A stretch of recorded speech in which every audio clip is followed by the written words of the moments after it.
Hello and welcome to the short Vort on Parshas Kedoshim in Chutz La'aretz and Emor in Eretz Yisrael. We will focus on Kedoshim in Perek Yutes, Pasuk Yitches. It says, "Hocheach tochiach es amisecha." You shall rebuke your fellow, lo sisa alav chet, and you shouldn't bear sin because of him. That's the special thing about the Jews. We care about each other. We are responsible for each other. Kol Yisrael arevim zeh lezeh. We want to make sure that just like when someone's in a boat and drilling a hole, you can't let them dig the hole and sink the ship with everyone in it. So spiritually, we care about each other to make sure that they don't bring down the spiritual ship. And also another Jew anywhere in the world is in trouble, we care about them. We try to help. That is part of the greatness of the Jews. But going back to the pasuk, something that Rabbi Shlomo Farhi said on Torah Anytime this week, he said that he gave a story about this tzaddik in Yerushalayim who in the shul he picked up the wrappers of the candies that were thrown in onto the floor by the children, and he put it in his pocket. He didn't throw it out right away. Why? Because he was waiting till those children were coming back later, and discreetly before they could see, he put the wrappers back on the floor, and he made sure that they would see him picking it up.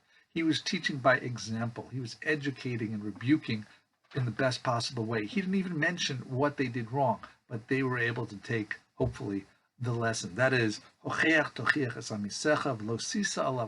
rebuke them without even mentioning, without bringing up the topic of the chet. What a way to interpret this pasuk.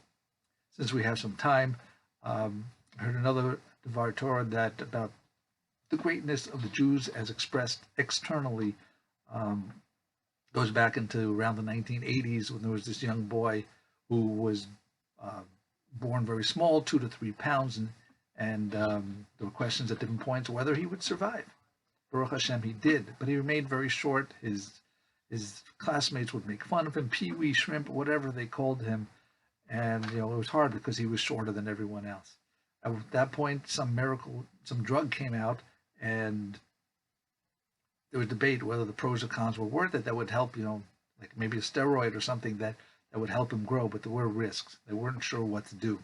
So they went to New York, they met with an expert, and outside the office they asked her, they said, if it was your child, what would you do?